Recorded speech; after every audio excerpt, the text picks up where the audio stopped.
অপরূপ সৌন্দর্যের লীলাভূমি সুন্দরবনের নয়নাভিরাম দৃশ্য উপভোগ করা যায় সুন্দরবন সাতক্ষীরা রেঞ্জের বিভিন্ন এলাকা থেকে।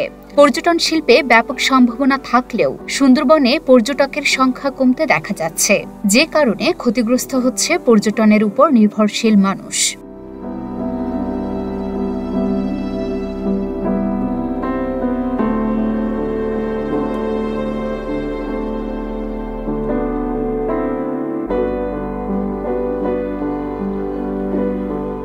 মানুষের জীবন জীবিকায় ভাটা পড়েছে। সুন্দরবনের সাতক্ষীরা রেঞ্জে পর্যটক কমার নেপথ্যে অন্তত তিনটি কারণ আছে।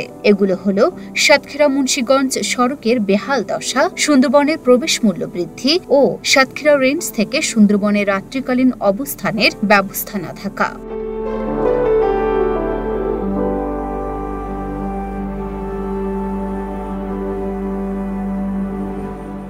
বাংলাদেশের ৬ জেলা জুড়েই সুন্দরবন বিস্তৃত।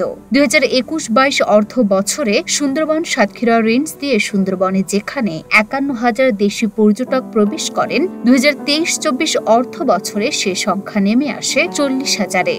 ২০২১-২২ অর্থ বছরে সুন্দরবনে প্রবেশের মাথাপিছু ফি ছিল ২১ টাকা ৫০ পয়সা, যা পরে বাড়িয়ে ৪৭ টাকা ৫০ পয়সা করা হয়।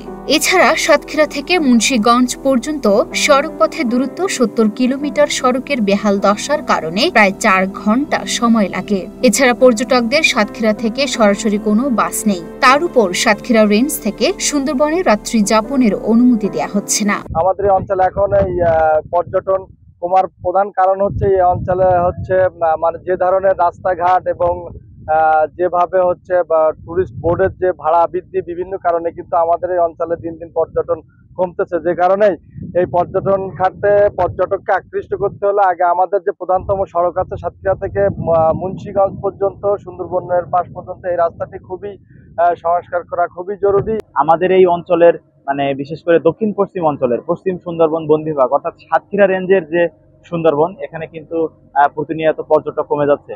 তো এই পর্যটক কমে যাওয়ার কারণ হিসেবে আমরা যে কারণগুলোকে উল্লেখ করব, তার মধ্যে প্রথম এবং প্রধানতম কারণ হলো আমাদের সাতক্ষীরার আকর্ষণ সড়ক পথে সুন্দরবন। এটা হলো আমাদের সাতক্ষীরা জেলা প্রশাসনের একটা ব্র্যান্ডিং। কিন্তু আমাদের সাতক্ষীরা থেকে আমাদের মুন্সিগঞ্জ পর্যন্ত যে প্রধান সড়ক, এই সড়কের নাজুক অবস্থা, বেহাল দশার কারণ কিন্তু আমাদের সুন্দরবনে পর্যটক কমে যাওয়া।